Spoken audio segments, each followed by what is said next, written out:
Welcome in to the Jordy Culotta Show. Wave your hand out there, baby! Shout out to the show. She puts the pinky into the nostril. Man, look at that. Healthy competition, there's nothing like it. Y'all grow up. The line's wrapped around the stadium. Different strengths. I just lost a tooth. It's going to be fun. You know, we might have a story. I love what you're doing. Ogeron wants to take us fishing this afternoon. Sharif, you play for the bad boys of the SEC, man. We don't apologize to anybody. A lot of people are saying you're going to be wearing number 7. I don't really know. I want to. He look crazy, Bill. Good feet on the old man. This is some back.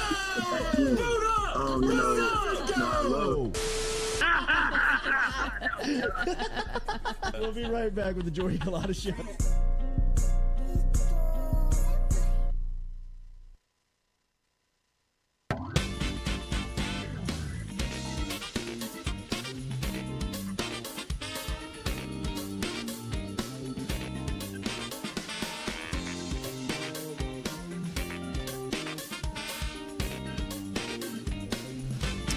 All right, welcome into a Wednesday edition of the Jordy Culotta Show. As always, built by our friends over at RMB Builders. Get in touch with Rhett Bourgeois and the crew over at RMB today. You can dial them up at online at rmb-builders.com or on Instagram, as always, at RMB Builders. Good morning on this Wednesday. We're going to talk to Billy Embody pretty quickly here to start off the show. Bill's got to be out of here at 7:20, so we're going to get a quick recruiting update as LSU picks up another commitment, this time for the class of 2025, and it's another tight end, a legacy in J.D. LaFleur, son of David LaFleur, who was an All-American and a first-round draft pick of the Dallas Cowboys back in his time during his time at LSU. So we're going to talk to Did it make Billy you feel a little old? Embody. Yes, it does. Billy Embody coming up here at 7:30. We're also going to talk to Nick Underhill at 7:45 and get an update from the New Orleans Saints training camp, as Underhill will be on his way into Metairie, into camp this morning. So we'll talk to him about what's going on. Alvin Kamara up in New York today, meeting with the NFL. We'll ask Underhill what he expects to come out of that meeting for the Saints star running back. So lots to get to. Remember, daily our phone line is brought to you by our friends over at Southern Regional Medical Center, formerly Metropolitan Health Group. Same people, same great services over at Southern Regional Medical Center. You can get in touch with them online. Charles Harvey and Jason Ramazan, and remember Ramo and Mr. Fun's Travel. Spots filling up, just a couple of spots remaining for a trip to Orlando to watch the Tigers take on the Seminoles. So if you want to jump aboard, get in touch with Mr. Fun's Travel at MrFunsTravel.com, MrFunsTravel.com. We're going to link up with Billy Embody here in a couple of minutes and talk recruiting. But as we said, LSU staying hot on the trail as LSU picks up another commitment and another tight end for the class, this time for the class of 2025. And LaFleur, J.D. out of Sulphur, Louisiana, is one that LSU's had their eyes and targeted on pretty quickly here. Here to give us some more insight on that and some more recruiting information is one of our favorites, Billy Embody from 1-3, as he is here this morning. Billy, good morning. How are you? Doing well, guys. How are you? Doing good. Let's start it off with the latest. LSU picks up a commitment from a tight end here out of West Louisiana, out of Southwest Louisiana, out of Sulphur, a legacy commitment in J.D. LaFleur. His dad, David, was an All-American here. What do the Tigers get? Yeah, J.D. LaFleur is really one of those guys that you look at physically, and when everybody saw him at camp and the pictures started floating around on social media, he looks like he's about 35, maybe has a couple kids, and is getting off the shift at the plant. That's just the case with J.D. LaFleur, but no. Picked up a shift. LaFleur is coming into his junior year of high school, which is a good thing. He's one of the most talented tight ends in the country in his class. He's a 4-star prospect. He's about 6'6", 230, really has that size that you want in a true end-line blocking tight end.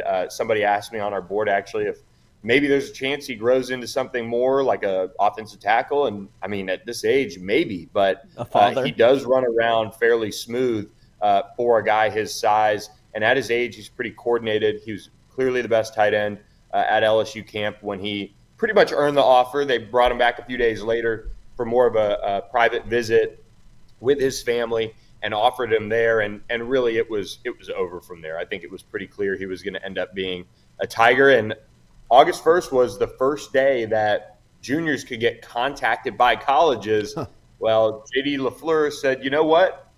Thanks, guys. I'm going to go ahead and commit to LSU on that day. So it didn't take long once they were able to contact him for him to go ahead and shut things down on the recruiting front. Billy, talk about what Brian Kelly has done to the tight end room in just a short amount of time. I mean, they have gone from a place that was extinct to a spot now that is loaded with talent. Yeah, it is really impressive with what Brian Kelly and his staff, Mike Denbrock, and some of the guys evaluating tight ends have done with that room. You look at landing Tradez Green in the 2024 class. You land JD LaFleur now in that 2025 class. The future is very bright at tight end for LSU with just those two guys alone. But signing 4 tight ends, really, in the class of 2023, Connor Gilbreth will end up probably growing into an offensive tackle. But Kamorian Pimpton is your big, impressive, skilled receiver. Jackson McGohan's kind of an in-between guy that can split out a little bit. And then Mac Markway is a big physical blocking tight end. You have Mason Taylor that they have on the roster now. And even last night, Mike Denbrock, you can tell they're not satisfied with just one tight end in the class of 2025. They dished out a bunch of offers to some high-end guys regionally, really, especially in the state of Texas. They offered a few more 2025 4-star tight ends. They dipped into Oklahoma and offered one. So they're clearly trying to make this a program that really relies on the tight end. We know how much Brian Kelly likes them and especially likes their versatility. I think with the guys they've added, you could see the different skill sets, but they're not satisfied with just JD LaFleur in 2025. And, with the way they're recruiting tight ends, good on them because they can get talent at that position, and they've done it since they've got here. I want to get your thoughts on the Bayou Splash before I get you out of here, but one of the headliners that was in town for the Splash was Colin Simmons, and he's making some news today. He's announcing a commitment date. What do you expect here? What's the news around this? Yeah, at this point, we're expecting him to have moved up his decision date. He didn't have one originally, but he was planning to take it all the way to the early signing period, at least when he was talking about this in May and kind of early in his recruitment. But now he's probably going to be announcing, I would say, in the next 2 weeks if he's setting that commitment date. So that is big news for LSU. This is a massive target that they have really poured all their resources into in terms of just focus and trying to get him. This is a position where LSU has to get a guy like Colin Simmons in this class, and he's the top-ranked one in the country. He's a top 5 prospect. If LSU can get this done and across the finish line, because Texas is not going to give up here, once this decision date is set, there's going to be even more jockeying between really LSU and Texas in this one to get him on board, and that's where it's going to be interesting. This final lead up for Colin Simmons, whenever that date does come out, that's when this really recruitment is going to go into overdrive, even more so for these schools. But LSU has really impressed his family. His brother is autistic, and so a lot of this is if he does pick a school that's out of the state of Texas, there's a good chance his family's going to move with him. And so a lot of it has been making sure he's comfortable and his mom's comfortable with the plan. And so that's something LSU's done a really good job with from what I've heard behind the scenes. And you look at Colin Simmons, I mean, he is worth all of this effort if you can get him. He's somebody that'll be enjoy him while he's here. Isn't that what Will Wade says about some of these guys? Because he's going to be 3 and out, in my opinion. You got a comp on Simmons, just for people out there that may not have seen him play? He's so polished, Billy. Yeah, he's very polished. I would say Von Miller. I mean, that's a pretty good one. He is, and he's really addressed, I think, over the last year, himself in the weight room. He's gotten noticeably bigger. It was a lot of just speed rushing. I mean, 22 and a half sacks at the highest level of Texas high school football is no joke overall. But he has gotten bigger. He's gotten stronger. And I just feel like he's very polished already. Even when I went out there in the spring, he had added a counter move to his repertoire. So he's training and getting better. It's just, he's one of those guys that I think he's going to be in the league for a decade plus and probably end up being one of the highest paid pass rushers in the league. Do the articles coming out of Texas make you more confident in LSU's chances? Because it feels like they're really pushing the narrative that they are getting Colin Simmons. Like it's almost too much. Yeah, it's hard to kind of weigh that, because on our end we're hearing things behind the scenes that it's looking pretty good, but on the same side, that Texas buzz has been there for a while, especially coming off of the official visit. And when you look at this recruitment, and we'll know a lot more obviously when he makes his final decision, but I've said this: if he ends up at Texas, this has been a done deal since that official visit. That's where that buzz came from, and they were very confident they were going to hold on to him, and did.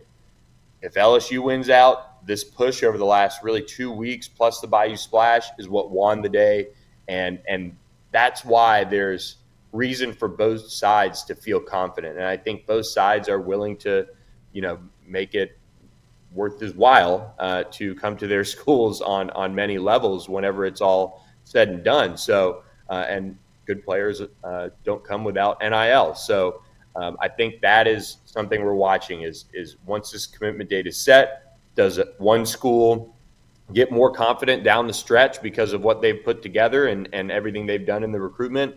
And does one school's confidence maybe wane a little bit? Right now, if you had to pick today, based on what I've heard, I think it'd be LSU. Put that pick in. Billy, 2 offensive linemen pledged to LSU over the last 72 hours. What did the Tigers get in Joseph Cryer and an enormous human being in Ori Williams?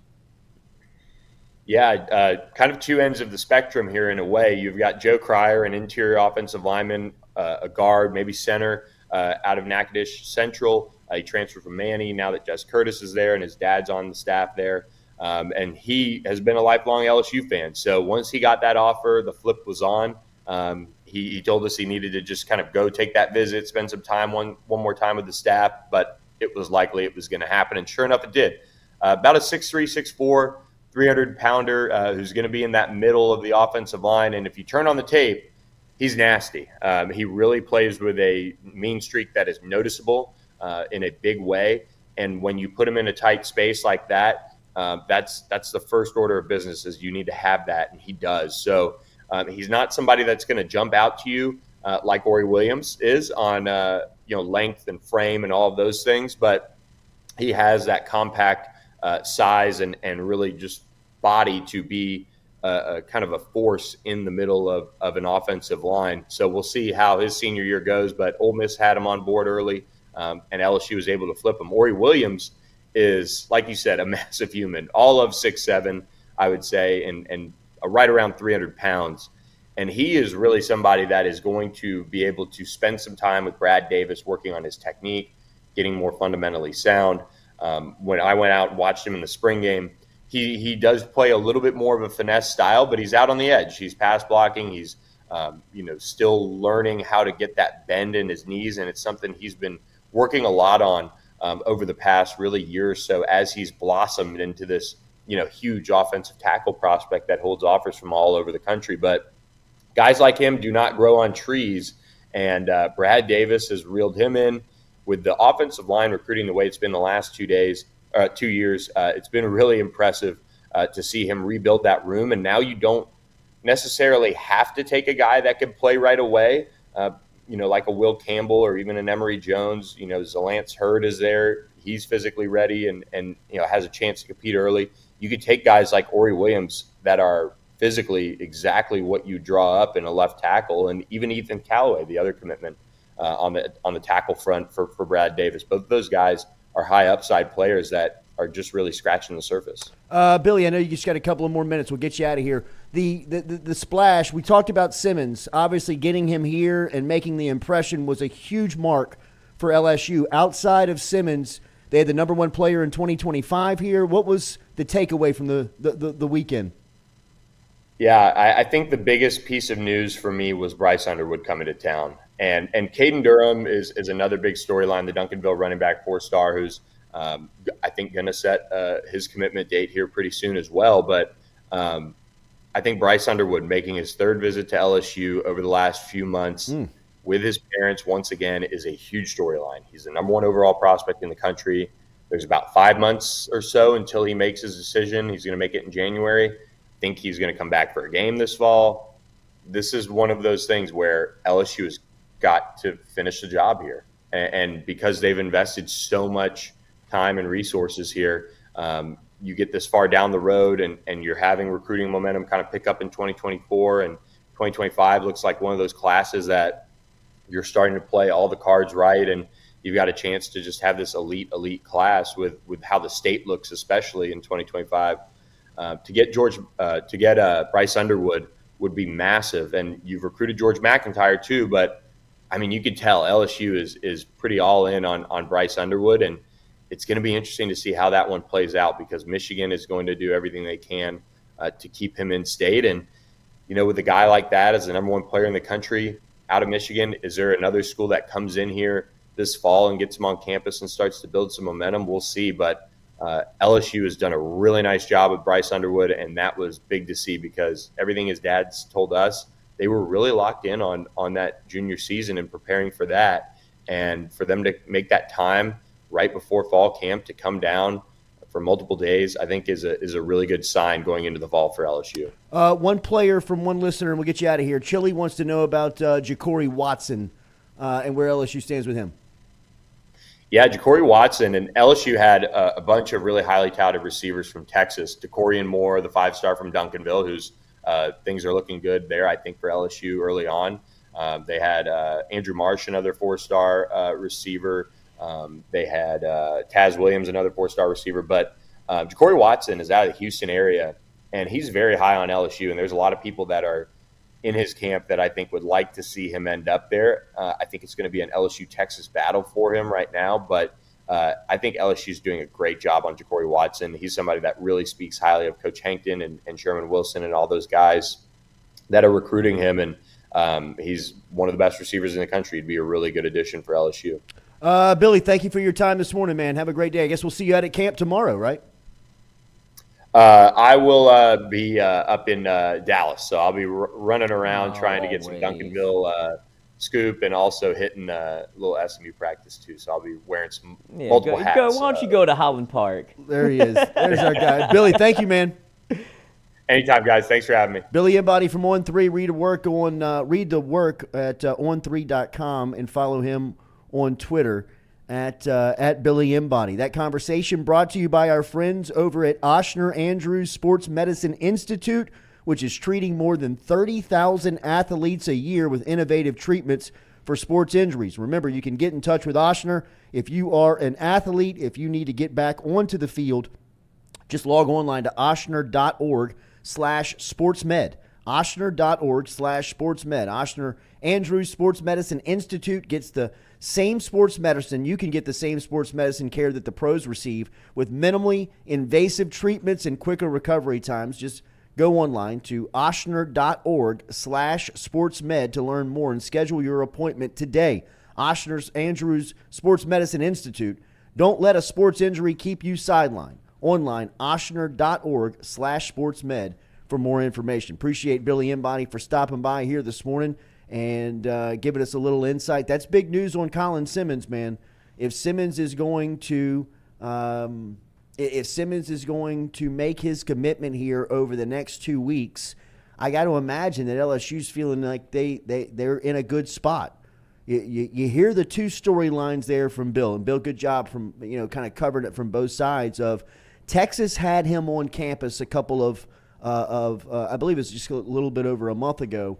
And it sounded like that weekend they really put the hammer on it. Like they said, look, we got to close it this weekend. And whether they got the NIL deal done or whether they got and just put their best recruiting foot forward and got a commitment kind of behind the scenes, we'll wait and see. But after that, Texas really was trending in a direction where they felt really confident they were going to get Simmons. And since then, LSU has really turned the heat up. This is one that Frank Wilson's taken on personally with him and Durham leading the recruitment on this. And this is a full staff effort. And over the last couple of weeks, as Embody just kind of gave us some insight on, LSU has really put themselves, they feel, into a position where they're the team that is trending in the right direction.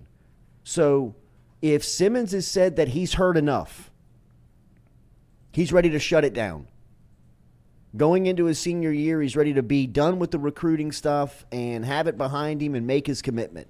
Now, I think Simmons is the type of player that either side's not going to believe it until the letter of intent is on the desk, signed, of the head coach of where he's going, right? And until Brian Kelly or Steve Sarkisian receives the letter of intent, this thing's going to remain open and both sides are going to stay active in recruiting him. But with the commitment coming up, I mean, if nothing else, it tells you that he's seen enough. Reading the tea leaves. He's heard enough. Or, quite simply, the deal is done. Right? I mean, in today's recruiting age, we can say out loud, I mean, the business of the deal may have been done. And it's just time to shut it down. Signed 2 dotted lines. But I think the commitment being moved up, or not moved up, just placed here in the next 2 weeks, it makes me believe that LSU is sitting in a good spot. I think that Texas probably feels the same way. If they believe they got the commitment the weekend that he showed up, and you know they put him on that Arch Manning rollout recruiting visit, where what was the official tab on Manning's weekend? Was it $250,000 they spent? I think it was a little more than that. And he got an NIL deal. So, I mean, if nothing else, it shows you, look. But doesn't it feel a little desperate on Texas's end? Like the amount of stories that are coming out, it feels like they're trying to do it like almost public pressure on Colin Simmons. $280K. Well, make no mistake about it, $280K in a weekend in Austin, you can have a damn good time. Oh. I mean, like, you drop $250,000 on a weekend in Austin, Texas, and we are having some fun. I'll take everything you have. Like, times 2. 6th Street. Actually, Now I'm going to 12th Street. I want 2 of those. Actually, give me 4. Give me one of those. Oh, I think that looks good. And some of that, And some of that. if you don't mind. It's out there like Chris Tucker in Rush Hour. Keep that coming if you don't mind. I gotta be. Here's a Yeah. credit card. Her right there, dude. But Is she with feet? if Texas is feeling desperate, I believe they are desperate. I think that they got to a point where, man, when I was coming up, and when I was really following it and really like a sports fan on it, Texas's brand felt like LSU does right now. Yeah. They were successful at everything. And they were everywhere. And they were all over the place. And they were getting Ricky Williams, and they were getting Vince Young, and they were getting, you know, even at the time, a guy by the name of Chris Sims, who was the #1 player in the country, whether it was because of his dad or not, he was the guy that Texas was getting, even though they had an all Big 12 quarterback on campus. They just were this brand that felt like if they wanted you, they could get you. Mm-hmm. Texas. Kevin Durant. Right? Like, I mean, people may even forget, like, that's where he went for a year. He was from Washington, D.C., and for whatever reason, he ended up in Austin for 10 months and became the 2nd overall pick in the draft. Right? I mean, it's just Roger Clemens went to Tech. You know, like, it's just like these names where you're like, damn. And for whatever reason, over the last 10 to 15 years, they have completely fallen off. Like, they have become really, in some circles, irrelevant. Smack of Miles. I mean, in Texas circles, TCU has more respect than Texas in some angles. 20 years ago, if you would have said that out loud, you'd have gotten run out of rooms in Texas. You'd gotten laughed out of facilities in the state if you were talking about TCU's brand compared to Texas's brand. SMU beating Texas in football. Texas Tech consistently beating Texas. Texas A&M going to the SEC and feeling like it's got a bigger brand almost than Texas. Somebody had to figure it out and say, hey, man, this thing's been rolling downhill now for over a decade. What the hell is the problem? And to me, I think it was a generation lost where you had a decade plus of kids that were growing up and watching sports and becoming sports fans saw that Texas wasn't that good. And so when it became decision time for some of Texas's best players and the country's best players, Texas was irrelevant. So when Sarkisian got there, he said, look, we've got this huge brand. We've got all this money. NIL is now legal. Whether it's desperate or not, we have got to be out front saying that we're paying these people to get here. The offensive line collective that they put in place 2 years ago has paid off. If you look at their offensive line recruiting, they've now got guys. They've got dudes. One thing that, the most shocking stat that Texas football had for so long was like it didn't have anybody drafted in the first round. No, they went like drafts. No, like they went like draftless for a couple of years, which is hard to do at a school like Texas. You talk about the school like putting out like Roy Williams and like top picks. VY. Kenny Vaccaro. Nobody was coming through there. Nobody. Earl Thomas. Earl Thomas. That's the one.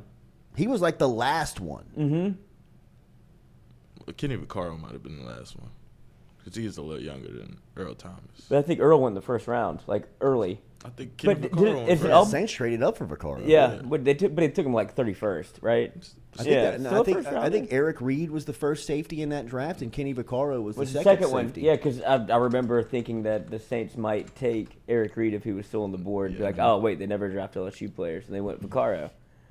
But it almost feels like Texas got a little too selective. Like they thought the brand was bigger than recruiting. Where absolutely. It's like, oh, you're not good enough to be here. Then you just run out of people that want to come to the school.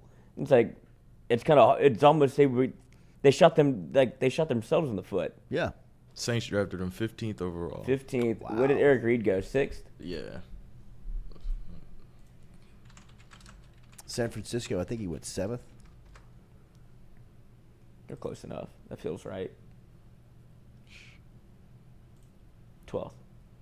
18th overall. Wow. See, he was Vaccaro still on the was board. first. Yeah, he was still. That's what it was. He was still Yeah. on the board, and That's I right. thought that the Saints might take Eric Reed Yeah. because me he was too. there, and they went Vaccaro, and it's you throw your hands up a little bit. Vaccaro was great though for He was for the a couple of Saints, seasons. For a couple of I think seasons, he- but you're just Eric Reed's right there. But it was, it really was. It was. You don't have to pack up his stuff. Yeah. He's still in New Orleans. Dirty Texas for a long time was irrelevant. And, I think whether it was desperation or just saying we got to play the game, they had to get back in the mix. And one of the things that I think that they're doing now is they're becoming relevant within a younger generation that is now realizing that Texas is someone that is relevant again. If you remember Arch Manning's recruiting story, isn't there a piece of video like when he's 10 or 11 years old saying he wants to go to Texas? I'm going to go to Texas. Yeah. And that was around the time when Texas was right. in our face. I think that means a lot. For people that don't understand, you meet a lot of people in recruiting who they ultimately want to go to the schools that they've been rooting for. So if you can, that's where LSU is trying to find a consistent winner, where you don't have these peaks and valleys where, people, you may lose a section of a fan base, a part of a fan base for 2 or 3 years. Texas. If Sark can't bring it back, it's going to be a tough road for them. It's back. You think so? It's back. Like I'm Texas is I'm back? not saying that Texas is back, but like the fact that they're in these discussions, the fact that Arch Manning Forcing themselves into is these going discussions. to, the fact that they're getting these offensive, the fact that like Colin Simmons is Considering Texas. like realistically considering Texas. Yeah. I think for at least the first part of being back, establishing that you are back, Got to get the players first. They're you gotta be awake. You got to be in these discussions, And, right? Like you go into Tuscaloosa and win that game in week 2. Well, now there's another chapter of being back. Then can you sustain? Like, can you be that competitive in week 10? You think they could take that game week 2? I mean, Stewie, they nearly beat them last year. I know, with a better team, number one pick. And they've got just as many coming back in key spots. Got a quarterback too, as Bama does. And again, you get down to Bama. That's going to be if Bama's desperate. If Bama has, They're gonna know real quick. you're gonna find out real quick early. how many quarterbacks they desperate play. Bama is at quarterback in week 2. How short is the leash? You'll see. And Quinn Ewers got a fade.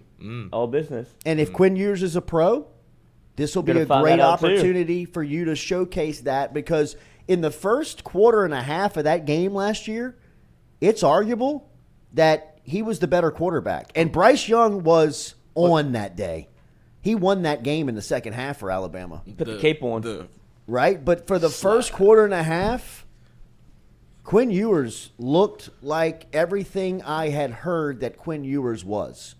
And that was the first time I had ever seen it. Yeah, when I saw him throw that ball, Oh, he was dotting people up, and then he gets the concussion, and it turns into we don't know what we're gonna do. Right. It just kind of felt like Texas. We're back, and then it turns to like, it's like a bad dream for Not yet. Texas. Yeah, and for Quinn Ewers to come back, and obviously it seems like he could be the one that, if Sark can get it right on the offensive, then Texas will be a player, especially with them moving to the SEC. I think that's where they're getting the recruiting advantage to some degree, where it's like, all right, at least we can push the SEC.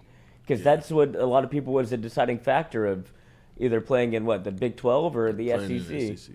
And now that Texas is in the SEC, or going to be, you can at least have that as a recruiting pitch. So how did they cancel the Georgia? Was it Georgia? Oklahoma. Oklahoma. We're supposed to play this Yes. season, but they canceled that game, but they didn't cancel the Alabama-Texas game. Because they had to do a home and home. Like they had to have they already played the other one. Yeah, it was a neutral site game. Ah. They were playing in Atlanta. Oh, all right. So this is a real home and home. Yeah, Texas. this is a we already did this. Yeah, this yeah, is it's the real been thing. scheduled. This is on the books. Yeah, Man. LSU got screwed on this game. The COVID. Yeah, this was the Oh, first yeah. COVID call-off game of the Tough. Because remember talking about where they're going to put the Texas band because of what they did to LSU. Yeah. And it's like that was like a whole talking point for the entire summer. And it's like, oh wait, we're actually not going to play football. Yeah. Wait, yeah, we are, but nobody can go. Yeah. Oh. 10 games. And But- Texas isn't coming. You know, I think that Texas is one of those brands in the NIL world that you have to fear. You gotta respect it? You got to respect it, because obviously the amount of money that they have, and putting the SEC logo behind Texas's brand, to me that's an igniter, man. I mean, like, that is gasoline on a fire. And for somebody who has tried to be relevant, for somebody who's tried to get a seat back at the table in college football, I think that could be the formula that Texas is looking for, where, look, you're out here, you're creating ways within the NIL world to be creative. I think that offensive line collective, say what you want about it, I'd love for LSU to have that in place. I mean, look, they're doing a great job on recruiting offensive linemen without it. But the security of having that if you don't have it at offensive line, put it on defensive line. Put that somewhere where, you can guarantee you come to LSU and you play on this position group, you're making X. And if you're telling an offensive lineman at Texas, it doesn't matter if you're a first stringer or you're eighth on the depth chart, you're making $50,000 a year. I mean, like, say what? Huh? At 19? Huh? Take it. Right? Where Like, do I mean, sign? I didn't even know Texas played football, but I love the Longhorns now. That's the type of interest that you can pick up. So as a competitor, you say Texas feels desperate. If I'm on Texas's side, I'm saying they're innovative. They're creative, right? Just like everybody outside of LSU's walls saying that Jay Johnson's buying championships and Kim Mulkey's paying for everybody. It's like, well, no, they're really not, but they're just playing the game and kicking your ass. And that's, don't let the diamonds blind you, right? I mean, like, because that's all it's about is getting the ring, and they're playing by the rules on trying to get the ring. And if we call Texas desperate, they probably smile at that. They take a ring too. Right. I think, like, in today's world, you got to play the game because somebody out there is doing it, right? I mean, And it feels like LSU's doing it just in a different. Like, they obviously are. doing it in a They don't different have. way. They don't have the. Texas has got all the money. Right. So pay 15 people, and So LSU's it's- being very selective Right. of how to do it. It Where feels think, like I don't where know. I think that they're like Colin Simmons. They're probably to a guy like Colin Simmons, to a guy like Bryce Underwood. They're probably like, name it. What's the What price? you want? And not saying that they're saying, okay, everything's green lit. Just give us an the idea, ball is rolling. right? Like show us We're what open you to it. need, Put it in a ballpark for us. right? We'll figure something out. And then like you could come across a superstar like Dylan Cruz that says, I don't want anything. Yeah. I'm here to play baseball. I know I'm going to be a top overall pick in 3 years, so I'm just here to major in Baseball. hitting a ball. And if D.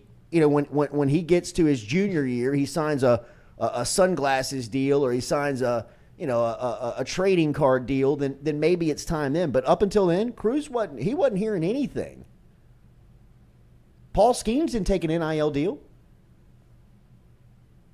He was making his own T-shirts. I didn't see Skeens on any Gordon spots. I didn't see Skeens pushing any product throughout the year. I didn't see Skeens tweeting anything with anybody tagged to it. Might have been a Kadiak ambassador, but that's a little different. Well, Kane's deal, but that was after. That was at the end. Yeah. Damn. I'm saying to get him. Yeah, to get Yeah. him. Yeah, he just Right? came here. Just Like- like LSU's a school. No, he bought bought him. no, No, they what really he did didn't. was bought into the system. He bought into the idea of playing for LSU because LSU baseball is a brand. LSU football is a brand. Texas lost their identity. And now they're trying to kind of get it back in a sense of, all right, we'll pay 15 people to come play offensive line. Like, how do we get back? Yeah, exactly. I mean, they're saying we've hired everybody. We've tried to do all this stuff, We got But the cool everybody coach. wanted Tom Herman. and we're still getting beat by TCU. Like, what do we need to do? Well, it's legal now to pay everybody. Well, cool. Get the boosters on the phone and let's get a collective up. Next thing you know, you got $40 million in a reserve. I mean, it's like, okay, that was quick. Now let's go get the best quarterback in the country. Let's go get all the offensive linemen. Let's make the top defensive lineman that's just, an hour and a half away from our campus pay attention to us. Let's go take Well, how do we do that? Pay him. Let's go take the best player out of Louisiana. Exactly. God, I'm gonna hate watching Derek Williams play at Texas. Don't even uniform, man. remind me. God, I mean, for as many as they've got, for as many as they could closed on, scream right he's now. the one that you're Yeah. like, good Lord, Like him man. roaming in that purple and gold. what it Put on just did. Algiers America. Oh my goodness. He is he's a day one he starter. Is, I mean, Algiers America is one of the best high school football documentaries Ever. you will ever see. Ever. And Carr has dog. Aaron Anderson's a dog. Ty G's a dog. And I mean, Derek Williams rolls up in there on a semifinal night and just took over. single-handedly but when this football Just game, took won, over. took the game over. Like give it to two and Like move. just offense, defense, like both sides of the ball. One of the most incredible performances you will ever see. And he's going to Texas. LSU might be able to get. You know what I mean? And Texas is, but Texas is smart by saying that was Big call. Saban's philosophy when he got to Bama. Just get one. Just pick one and go get him every year. And then once you get one, then that one will go back and tell everybody, look, it's cool to go over there. It's all good. Like, don't worry about it. Then Having you start fun getting of it. two in a Yeah, class. they Then you don't start hate getting me. three in a class. That's how Saban. I'm not saying that Sarkisian can do that, but that's what it is. Just pick one out. Pick Landon Collins out. Put all of your attention at Landon Collins' doorstep, and when it's time for him to make the decision, it's easy for him, right? Like that's ultimately what Brandon Harris, who understands what a guy like Derek Williams means to the state, because he was from Louisiana and played at LSU and knows how psycho people are about recruiting, and says, hey, look, they don't need to get their number one player. Let's get their number two player. But they dipped into Louisiana last year and got their number one and two player. but it also feels like if you're following LSU recruiting, they've bridged that gap. LSU has closed Yes, the door on absolutely that because they they have. see the importance of it too. I They mean, absolutely have. I know that I, and probably Jordy a little bit, but mostly me, it's my fault that I was bitching about it. Like, we wanted to keep the LSU player, like Louisiana players at LSU, you started to see how it could fall. Once the dominoes start to fall, you don't know how many you're going to keep. And then for LSU to turn the table like immediately, and it's like, oh, we might get all 10 of Louisiana's best players to stay in the state. No, that's I mean, how you can't flip the script any faster. No, that's huge. It's huge. That's Frank Wilson. Mm-hmm. I mean, that's Frank Wilson with a year right of work. people in the right spots. All right, so we'll talk to Nick Underhill next here. Underhill on his way into Saints training camp. We'll ask him about a couple of questions on the black and gold real quick, and then we'll get to hour 2. Come back with us. Jordy Culotta Show, built every day by RMB Builders.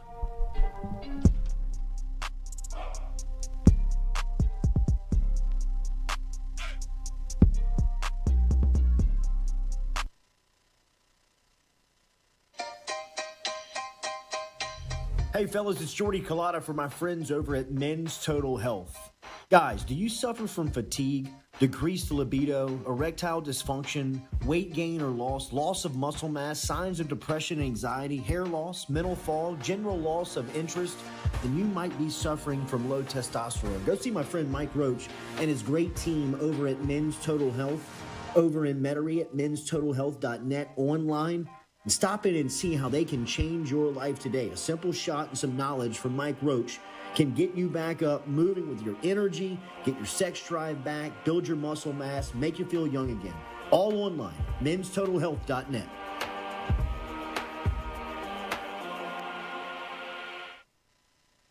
Red Stick Sports, a local staple in Baton Rouge to all sports fans, was founded back in 1981 and has remained a family business for over 40 years. Today, they still have the great selection on the floor, but they're also a leader in custom apparel for businesses, sports teams, and other groups. Take it from us, everybody over here at FM Digital Media. They help us out with all of our apparel. Let them help you out today. Go ask for Cody over at Red Stick Sports. Check him out online at redsticksports.biz.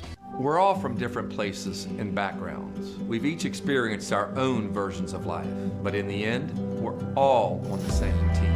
I'm part of that team, along with these players in purple and gold.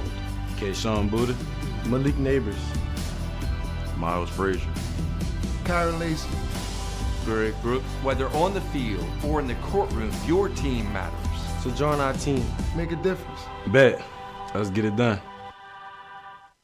The Jordy Culotta Show is brought to you by A-Bears Lawn Maintenance. Commercial or residential, A-Bears Lawn Maintenance is ready to work. A-Bears can tackle all your homeowners association requirements. Call Blake at 225-485-8022. A-Bears Lawn Maintenance. In a wreck, Gordon McKernan Injury Attorneys is ready to go to work for you. Come meet your team. I'm your intake specialist. I coordinate your case and connect you with your attorney and paralegal. That's us, your legal team. Thanks. And we'll fight to get you every dollar you deserve.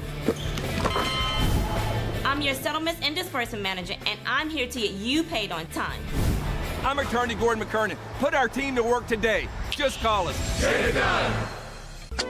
Are you looking for sound financial advice? Then get in touch with Daniel Newman of Edward Jones. You can call him today at 225-261-8262 or email him daniel.newman@edwardjones.com. If you're planning for retirement, saving for college, for children or grandchildren, or just looking for sound investment opportunities, get in touch with Daniel today, 225-261-8262, located on Magnolia Square Drive in Central.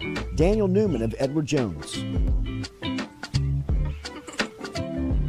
Hey Tiger fans, when you're traveling through Natchez, Mississippi, make sure to visit Tom and Wright Granning at Go-Mart and On The Go Deli, where you can fill up your tank and your belly. Go-Mart has clean restrooms, community coffee, an awesome beer cave, and a great selection of anything you may need on your trip. Located at 4 Sergeant Prentice Drive as you're entering Natchez on the left. Also stop by Wardo's Po' Boys at 309 North Broadway on the beautiful Natchez Bluff, where the Po' Boys are so good you'll swear you're in Cajun country. At Ochsner, we know healing is a team sport. That's why we've partnered with world-renowned orthopedic surgeon Dr. James Andrews to create the Ochsner Andrews Orthopedics and Sports Medicine Institute. Whether you're a professional athlete or a weekend warrior, our team of specialists are dedicated to getting you back in the game. So whatever your reasons are for reaching your personal best, we've only got one: you. Ochsner Andrews Institute. long live you.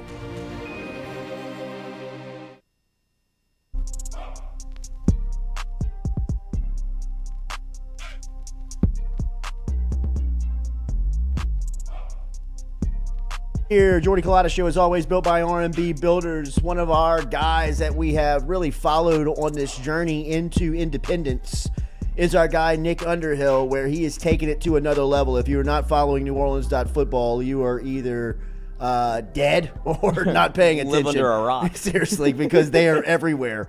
My man is doing it right now. New Orleans.football. We were scheduled to talk to Brooke Kirchhofer, who is one of his latest hires, who is the Louisiana Sports Writer of the Year, Sports Broadcaster of the Year, excuse me. She's tied up, headed to training camp this morning, so we get the CEO. We link up with Nick Underhill this morning. Nicky, good morning. How are you? Yeah, that's right. The Louisiana Sportscaster of the Year works for an independent website. That's right. We did that. That's right. And Mike Triplett and all the best photographers and the new podcast studio. Bro, congratulations, man. I know that I've told you privately, but publicly, man, it is awesome to see the explosion of New Orleans.football. I appreciate it, man. We're just trying to keep up with you. You know, you got the fancy studio up there. We gotta level up to that at some point, but you know, you guys set the bar, and we're just trying to keep up. And I'm sipping the beer. It's everywhere, bro. All right, dude. So look, you got a great write-up on Mike Thomas on your front page. It's authored by Triplett, but I know that your entire team has really kind of been invested on this story going into camp. Where is Thomas? He looks great physically. What do you read from him going into this season? I think he's looked pretty good so far. I mean, you know, granted, he missed all of last season, and it's really kind of like, you know, most of the 3 years he was out. So there's a little bit of build-up, just like there was last year. But I actually think he's off to like a little bit of a faster start in this camp. He's made a handful of plays. You've seen the physical catches. He had a back shoulder catch in one-on-ones 3 days ago. That was, you know, kind of one of the highlights of the day. The only spot where he's had some issues is when he's matched up with Marshawn Lattimore. He's 0 for 3 when they're matched up on one another. But I like that. Like, first thing, I think Marshawn's practicing better than he ever has in his career. And that was one of the issues with him early on, you know, 17, 18, 19. Like, he would be out at camp and there'd be coaches yelling at him to practice harder. And, like, Marshawn was just kind of, you know, vibing and doing his thing and going out there and locking people down and being one of the best corners in the game. But, like, those practice habits are now very much intensified. And he kind of practices how he plays the last 2 years. I think that's going to make him even better than he is. But I think it's good for Mike too, because last year when they went to Green Bay, he gets matched up with Jair Alexander and he looked pretty decent through camp. And then he gets into that matchup in those joint practices and he struggled a little bit. And,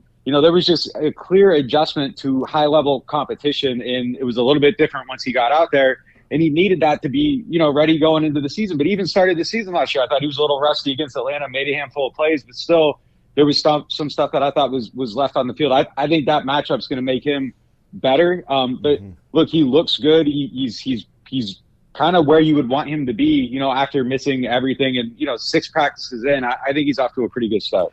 Thomas, if he's back and he emerges as someone that looks like himself, what's that do for Chris Olave? Oh, dude, like there's so much better even if he doesn't look like himself. Like if he's 70% of Mike Thomas, he's still probably one of the best 30 wide receivers in the NFL. So if they just have a presence underneath that you have to look out for, you know, I just think that changes the way you defend them. Like the whole league's kind of going to like 2 safety stuff. You know, you don't see a lot of single high anymore. It's still there, like teams use it, but it's more too because of how explosive the league's become. If you put Mike out there and Mike's eating the way he's supposed to eat, like, you know, suddenly you got one of those safeties kind of having to, you know, be watching down a little bit. And now you got Olave and Shaheed, you know, going down the field. I think you just get much, much better matchups. And if you have that presence, I think it just opens everything up. And yeah, I mean, man, it would just make life so much easier for everybody. If he's that guy, it makes life easier for Alvin. It makes life easier for Derek Carr if he has that security blanket. You know, Mike's the type of player, like if you tell me he's 70% and he plays, I don't know, 14 games, like I would probably increase the win total by 2. You know, like I'm at 10. Like if you tell me he's healthy and 70%, yeah, I'm up in that total. Like I think he's that much of a difference maker. The membership to New Orleans.football is worth the observations report daily alone. As the pickups are fantastic. You learn about names like Kendre Miller. You see that Trevor Penning is starting to see more reps. Take me to those two guys. What has jumped out about Kendre Miller, a draft pick and a running back? Yeah, he's explosive. I mean, you notice him when he's out there, and he's just kind of one of those guys, hits a hole and off he goes. And there's really kind of nothing like that. Like when you put a rookie running back with actual talent in a camp, like they pop. Like it's like fresh. It's kind of like sweeping the floor with like a brand new broom. You're like, damn, like floor's never been this clean before. It's just because those bristles are so sharp and haven't been worn down, and like that's just kind of what it looks like. And look, the thing that stood out the most to me so far, though, is his pass catching and route running ability. He had like 5 catches total during his college career. It might have been a few more, but like I'm pretty sure it was like under 10 or 15. So there wasn't a lot of that. And it was kind of like a projection, like you're watching him on a handful of plays, and it's just kind of like, well, yeah, I think he could do this, but like he's out here actually doing those things, and I think that's gonna get him, open things up for him. The big test I think is going to start today. This is day 7 is usually where they start installing some of the blitz stuff, and that means the running backs got to have more responsibility. They got to do blitz pickup. They got to recognize all that stuff. And I think that's where Kendre is going to kind of be thrown to the fire, and you're going to kind of see the sink or swim a little bit with some of that.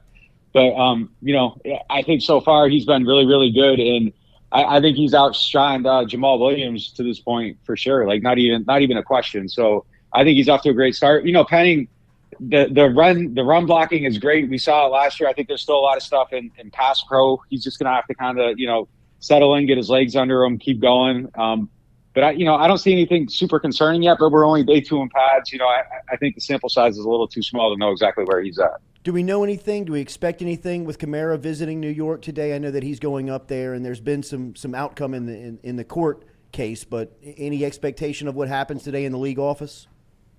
I mean, it can't hurt. Look, Alvin's like one of the most likable people in the whole world. I think he's probably one of the most well-spoken people I've ever talked to in my entire life. Like he gets in there, he smiles, you can light up a room. I mean, he just kind of has that big gregarious type of personality. And I don't think that can be harmful.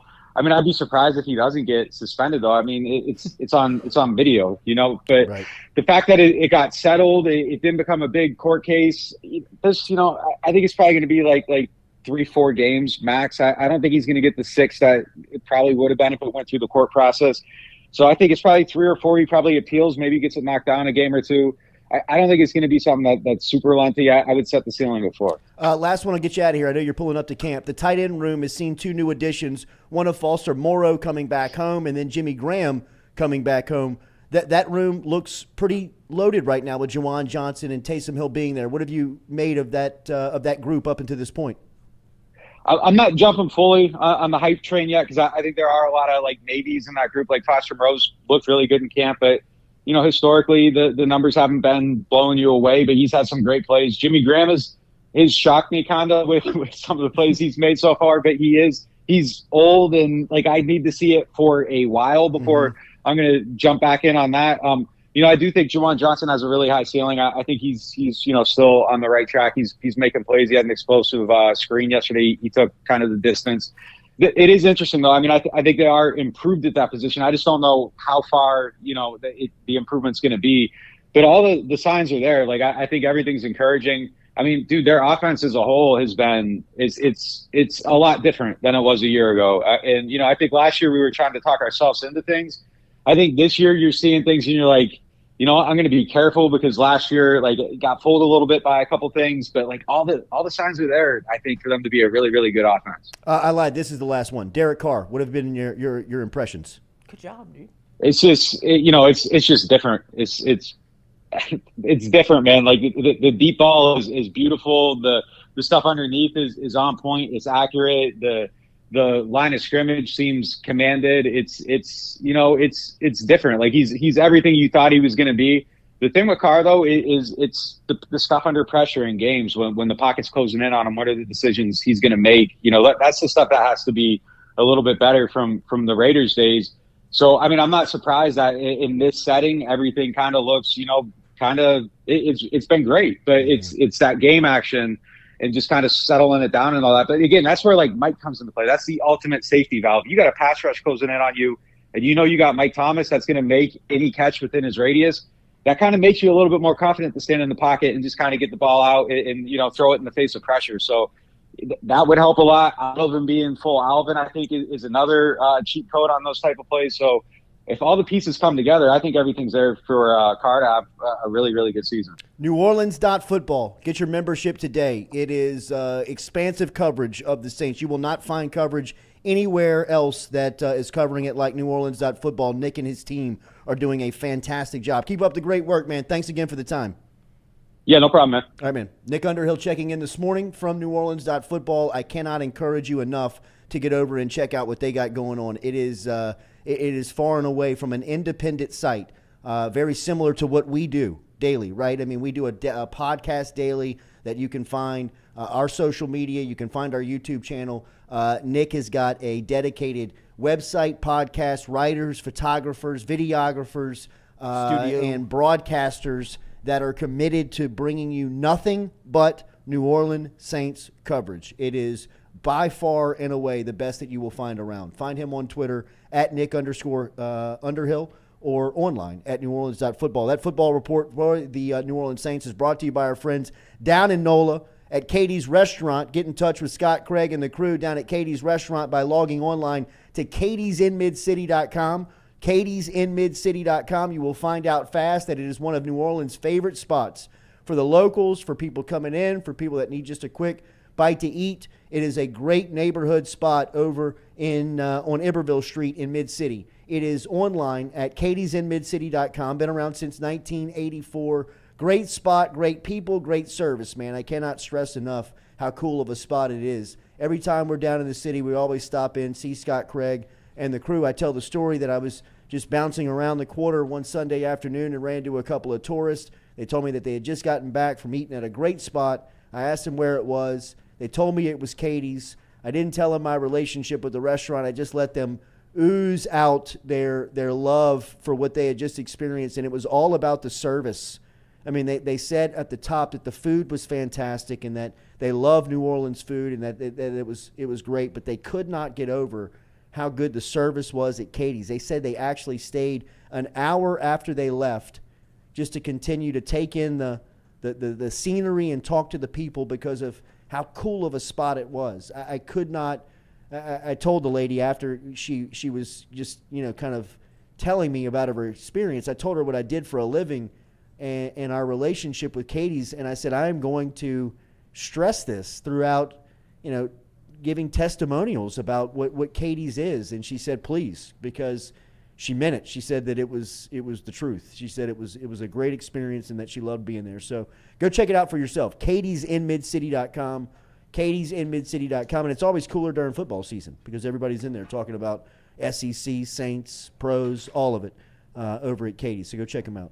Hour 2 next here, the Jordy Culotta Show. We're going to be brief here in hour 2. We got a lot of stuff moving today, so that's why we wanted to jam-pack a lot of stuff into hour 1. We had some recruiting coverage from Billy Embody and On 3. Some news surrounding Colin Simmons, the number 1 edge rusher in this recruiting cycle and has LSU high on his list. He's set to make an announcement date. We'll recap all of that and get you set here for this Wednesday when we come back on the Jordy Culotta Show, constructed by R&B Builders.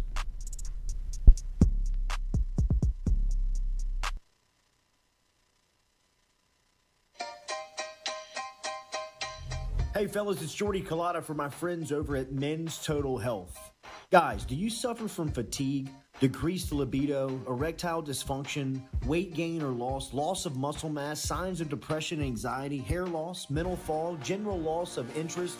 Then you might be suffering from low testosterone. Go see my friend Mike Roach and his great team over at Men's Total Health, over in Metairie at menstotalhealth.net online. And stop in and see how they can change your life today. A simple shot and some knowledge from Mike Roach can get you back up, moving with your energy, get your sex drive back, build your muscle mass, make you feel young again. All online, menstotalhealth.net.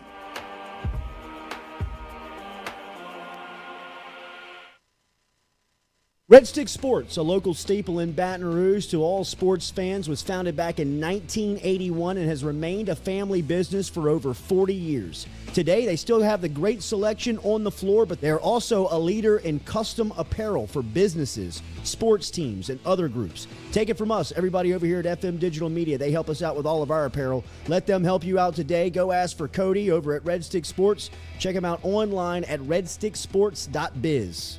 We're all from different places and backgrounds. We've each experienced our own versions of life, but in the end, we're all on the same team. I'm part of that team, along with these players in purple and gold. Kayshawn Buddha, Malik Neighbors, Miles Frazier, Kyron Lacey, Greg Brooks. Whether on the field or in the courtroom, your team matters. So join our team. make a difference. Bet. Let's get it done. The Jordy Culotta Show is brought to you by A-Bears Lawn Maintenance. Commercial or residential, A-Bears Lawn Maintenance is ready to work. A-Bears can tackle all your homeowners association requirements. Call Blake at 225-485-8022. A-Bears Lawn Maintenance. In a wreck, Gordon McKernan Injury Attorneys is ready to go to work for you. Come meet your team. I'm your intake specialist. I coordinate your case and connect you with your attorney and paralegal. That's us, your legal team. Thanks. And we'll fight to get you every dollar you deserve. I'm your settlements and disbursement manager, and I'm here to get you paid on time.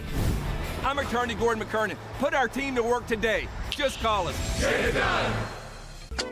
Are you looking for sound financial advice? Then get in touch with Daniel Newman of Edward Jones. You can call him today at 225-261-8262 or email him daniel.newman@edwardjones.com. If you're planning for retirement, saving for college, for children or grandchildren, or just looking for sound investment opportunities, get in touch with Daniel today, 225-261-8262, located on Magnolia Square Drive in Central. Daniel Newman of Edward Jones. Hey Tiger fans, when you're traveling through Natchez, Mississippi, make sure to visit Tom and Wright Granning at Go-Mart and On The Go Deli, where you can fill up your tank and your belly. Go-Mart has clean restrooms, community coffee, an awesome beer cave, and a great selection of anything you may need on your trip. Located at 4 Sergeant Prentice Drive as you're entering Natchez on the left. Also stop by Wardo's Po' Boys at 309 North Broadway on the beautiful Natchez Bluff, where the Po' Boys are so good you'll swear you're in Cajun country. At Auctioner, we know healing is a team sport. That's why we've partnered with world-renowned orthopedic surgeon Dr. James Andrews to create the Auctioner Andrews Orthopedics and Sports Medicine Institute. Whether you're a professional athlete or a weekend warrior, our team of specialists are dedicated to getting you back in the game. So whatever your reasons are for reaching your personal best, we've only got one: you. Auctioner Andrews Institute. Long live you.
All right, welcome in. Welcome back. Jordy Culotta Show, Hour 2 here, as always, built by our friends over at RMB Builders. Get in touch with Rhett today over at RMB and tell him you heard it here on the Jordy Culotta Show.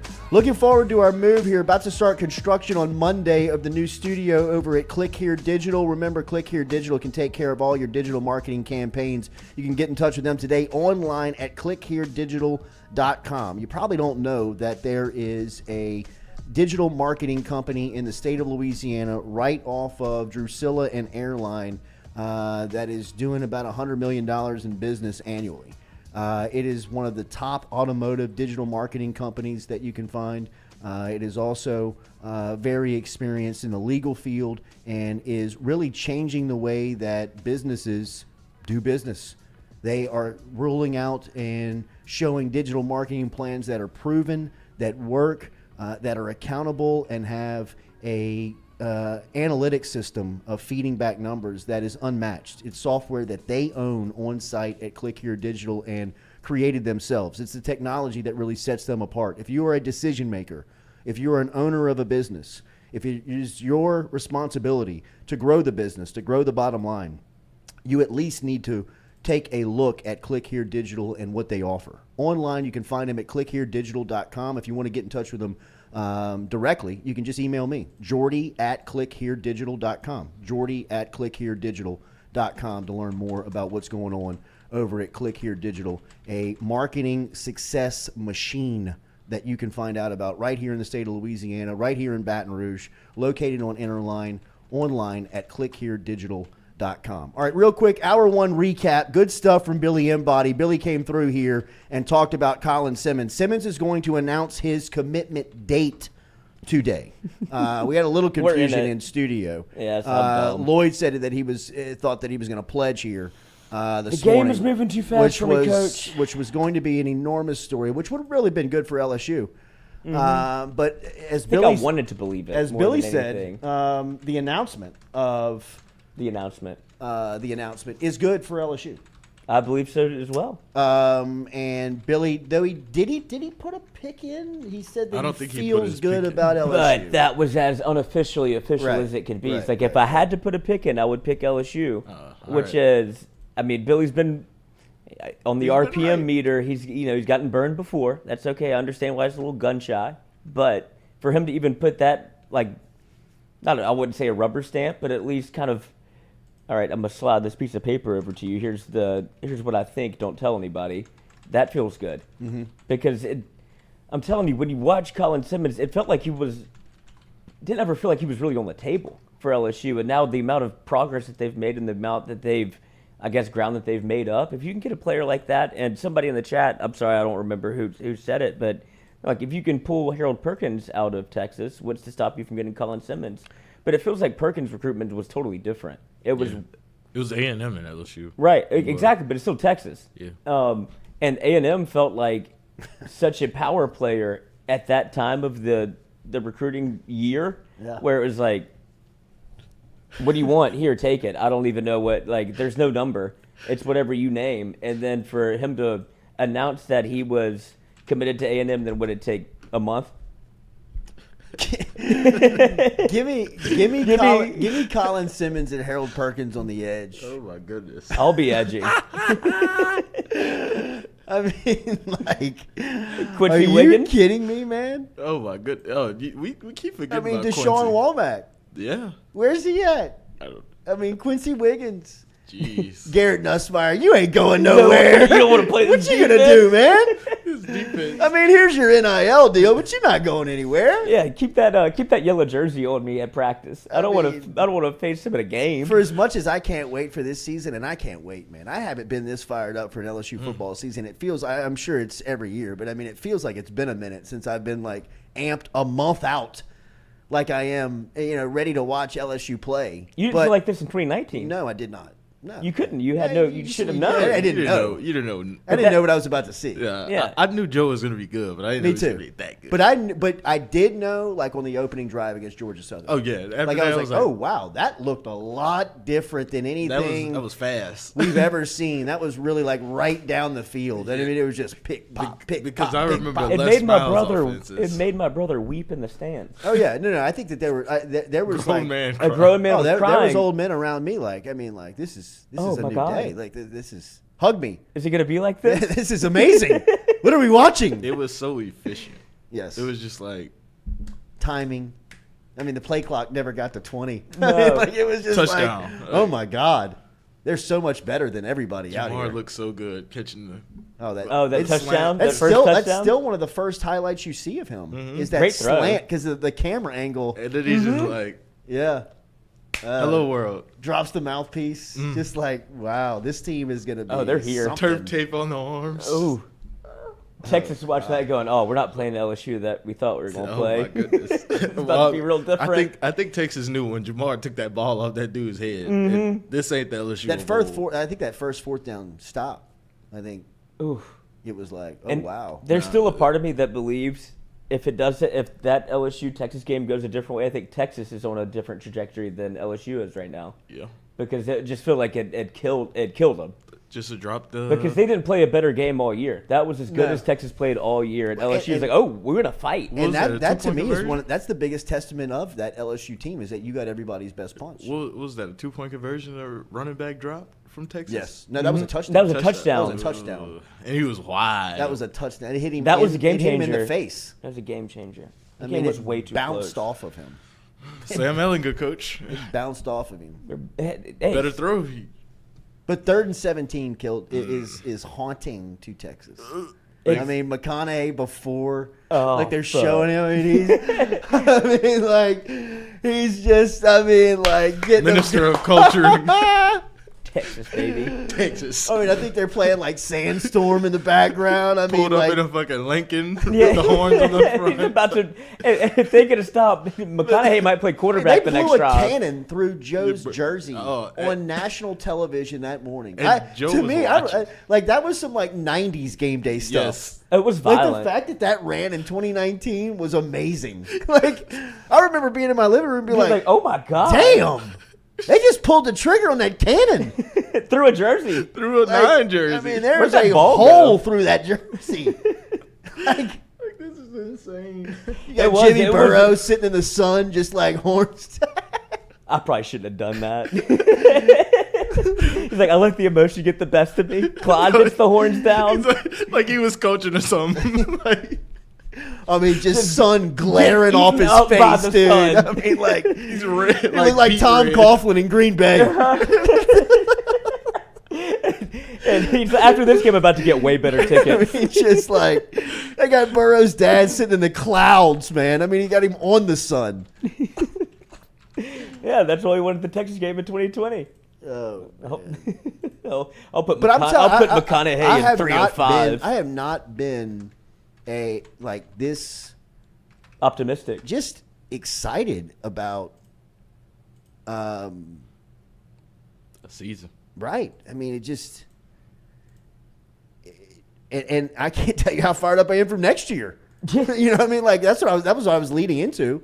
I mean, if they land Simmons and you got Simmons, Perkins, Quincy Wiggins, I mean, you got Emory Jones and Will Campbell as juniors. You got Lance Hurd as a sophomore. You got Garrett Nussmeier as a junior. You got Caleb Jackson as a sophomore. Shelton Sampson. I mean, like, Aaron Anderson. good Lord.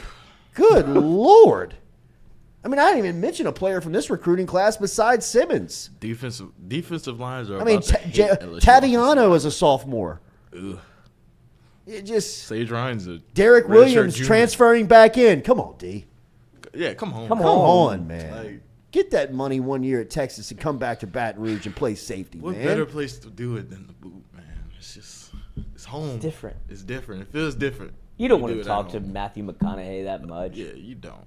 He's going to have a weird conversation with you in a Lincoln. Sark's back drinking too. I hope so. Fucking fight on. Look at Jimmy Burrow. Got your ass. He's using the horns down to cover the sun. Put 40 on your head. So Dude, I remember watching that game. Just back in the old days at the ESPN studio. I was watching it with Hannegriff and Richard Dixon. Hanny. And Hanny was saying, what a great dude to watch a game with. oh my God, I've He's the never best. felt that. He's I've the never best. felt so nervous. He's the best. I know. Hanny. You think you're a psychopath. Exactly. And Franklin's he was like, finest, baby. He was like, you have to run the ball here, right? LSU runs the ball here. Like, you run it, punt it, put him down at the 5, and then you drop back. He's like, what the fuck are they doing? It's like, oh my God. It's like, LSU's different. Now he's like, oh my God.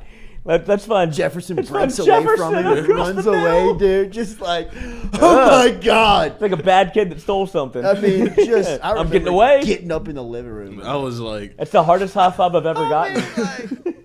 Hannegriff ripped my hand off. almost broke my kid's neck. But it was so funny because that was the changing of the guard for at least that year, where Yeah. it was LSU runs the ball here, and he has so much I wonder history. what that was like at that timeout. Because did LSU or Texas call a timeout? Somebody called, because that's when like McConaughey's like On the he's screen. in the screen, I think- he's like doing the deal out of the timeout. They're like playing Sandstorm, and the Herb Street's like, I mean, even Herb Street's saying, Oh, yeah, pin 'em LSU's gonna deep. put it back. Yeah, they're just gonna pin him, right? And I mean, like they come out in the gun. A little scramble. Yeah, they like Clyde shifts Step him. up, step Clyde up. shifts him to empty. You're like, oh my God. Oh no! Oh my God. Wait, now we need to call a timeout. Pressure comes. I mean, Step like, up. He gets hit. Mm-hmm. He gets a shot. It's a Burrow special. The pocket movement. Is that when he hits the wave? When he comes? Uh-huh. Is that when he officially hits the He wave? stands up on the bench and hits him with the pageant wave. Because they were taught like you said, put a hole in his jersey, and they were talking mad shit. They to put the him. band up in the. I mean, like they thought they were going to make a move We're that back. day. They thought they were going to make a move that day. Nah, Jefferson. Rest the middle. It's so funny because McConaughey's like in this. Oh, he Oh, was. he's in it, bro. He's in. They're in the moment. I'm like up into the snap. McConaughey's like leading the crowd. They got him on the big screen. Coach, they have him on there for the entire play to where you get him going, oh, fuck. Yeah, right. Like, that's not what they thought was going to happen. Right. They were expecting a McConaughey special, and it's like, oh, they just stole everything. They took all my joy away, and you have to watch me die on television. Oh, fuck. Epic.